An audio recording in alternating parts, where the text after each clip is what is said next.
Meir Bardanzef, volcanologue. Et on est encadré par Sylvain Chermet qui me filme. Nous sommes à Ashgabat, capitale du Turkménistan, avec un groupe de passionnés, de 13 passionnés de nature et de géologie. Nous allons partir à la découverte de ce pays méconnu, découverte nature, géologique, qui regorge de curiosité. Et dès demain, nous partons pour le désert du Karakum.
Nous sommes en plein dans le désert du Karakum, un désert qui représente 80% de la surface du pays, donc très étendu. Il y pleut peu, moins de 100 mm par an, mais cette nuit on a eu un orage assez important. Un désert de sable, mais également on y voit des strates de différentes roches, des calcaires, des argiles, des marnes, donc une stratification de terrain tertiaire sous lequel se cachent des réserves importantes d'hydrocarbures, pétrole, mais surtout gaz naturel, le Turkménistan contenant la 4e ou 5e plus grand réservoir de gaz naturel du monde.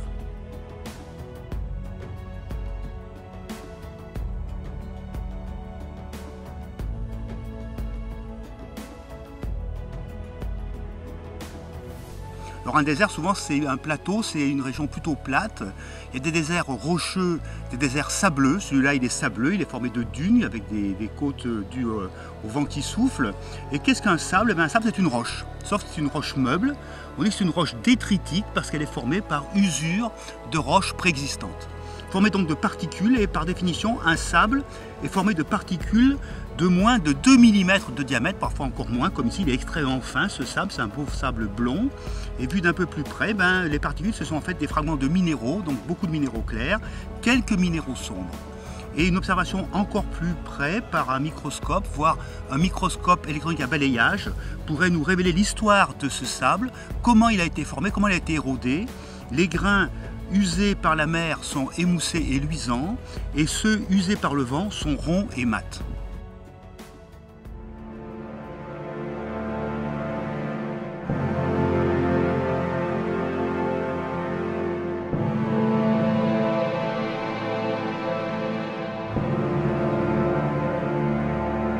On vient de traverser une partie du désert du Karakum et on est à Darvaza, aux portes, à la bouche de l'enfer, qui porte bien son nom, qui est derrière moi.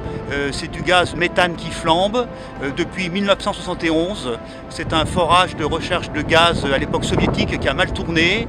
Il y a eu un effondrement, une poche de gaz s'est effondrée, un cratère en est résulté, 70 mètres de diamètre, 30 mètres de profondeur, et en sortait un gaz nauséabond, donc un mélange de méthane, d'autres hydrocarbures, de soufre et autres, qui incommodait des gens assez loin, plusieurs kilomètres à la ronde.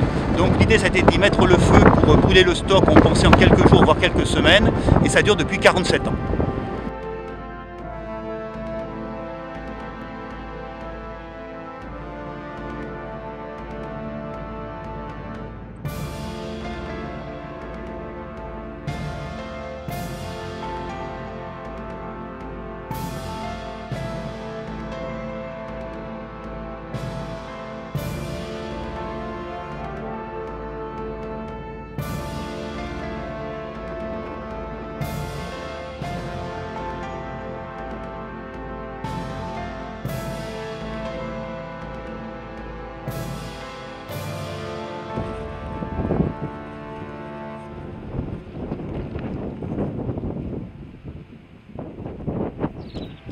Nous serpentons dans le canyon de Yangikala et nous allons de surprise en surprise. À chaque détour de chemin, un nouveau spectacle.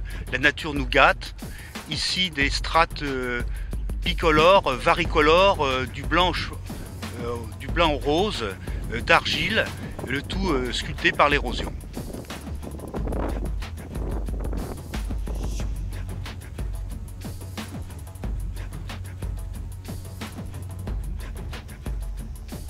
Nous sommes probablement à l'endroit le plus extraordinaire, le plus spectaculaire du canyon Yangikala qui développe 100 km de longueur. Et ici, l'érosion révèle la succession des couches horizontales successives. Donc on a à nos pieds sur un niveau calcaire épais induré, épais de 5 mètres environ, lui-même recouvert de encroûtements d'oxyde de fer et probablement d'aluminium. En dessous, une dizaine de mètres d'argile blanche très tendre, puis à nouveau un petit niveau calcaire et peut-être un peu de fer, à nouveau de l'argile blanche, à nouveau un calcaire un petit peu ocre, à nouveau de l'argile blanche et tout en bas, eh bien, on arrive à un niveau d'argile rose car contenant un peu de fer et c'est à ce niveau-là justement que l'érosion s'arrête. Donc ça explique ce joli feston d'érosion, du rose dans le blanc et ces couleurs extraordinaires.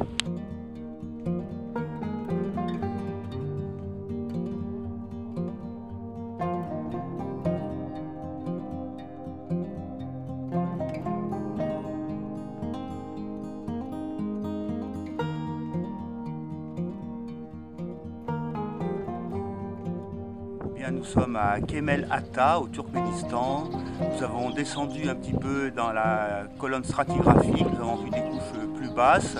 Tout d'abord un niveau induré, probablement riche en fer, qui se débitait en fragments plus ou moins ronds, plus ou moins en forme de boule. Et puis nous sommes descendus dans un petit canyon de quelques mètres de profondeur, une dizaine de mètres, pour découvrir d'autres couches, et certaines effectivement avec des boules qui sont en forme de pelure d'oignon, qui se dégagent les unes après les autres par érosion et qui s'accumulent au fond du canyon. Donc on a un jeu de boules pour géants.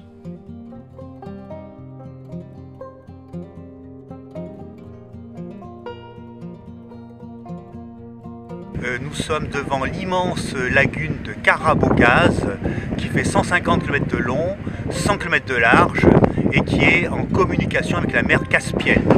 C'est une lagune extrêmement peu profonde, en moyenne 7-8 mètres de profondeur, maximum 10-12 mètres. Et le passage avec la mer Caspienne est seulement de 200 mètres de large, donc c'est extrêmement faible. Cette mer Caspienne alimente la lagune, l'eau s'évapore et donc le sel se concentre, donc c'est un niveau extrêmement salé. Pour un ordre d'idée, l'eau de mer classique c'est 35 grammes par litre, on dit que c'est 35 pour 1000. Si on fait évaporer 1 litre d'eau de mer, il va rester 35 grammes de sel, donc du gypse, du chlorure de potassium, mais aussi du chlorure de sodium qui est le sel qui sert en cuisine pour saler les aliments. L'eau douce, au contraire, l'eau de pluie, c'est 0,08 grammes par litre, c'est extrêmement faible. Eh bien, ici à Karabogaz, c'est 350 pour 1000, c'est-à-dire en fait que si on fait évaporer 1 litre d'eau de la lagune, on a 350 grammes de sel, c'est 10 fois plus que l'eau de mer.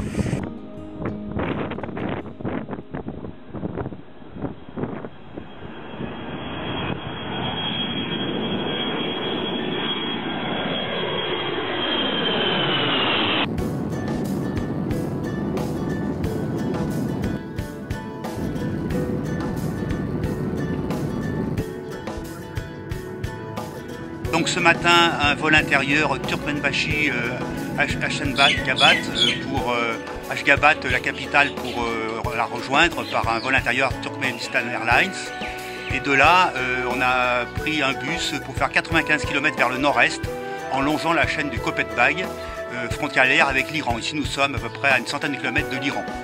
Pour voir dans les contreforts du Köpetbag une colline avec des couches redressées qui abritent une caverne, une grotte de 250 mètres de long, et on peut y descendre par des marches jusqu'à moins 60 mètres pour y trouver un beau lac souterrain qui s'appelle Koata, qui mesure 75 mètres de longueur et 14 mètres de profondeur.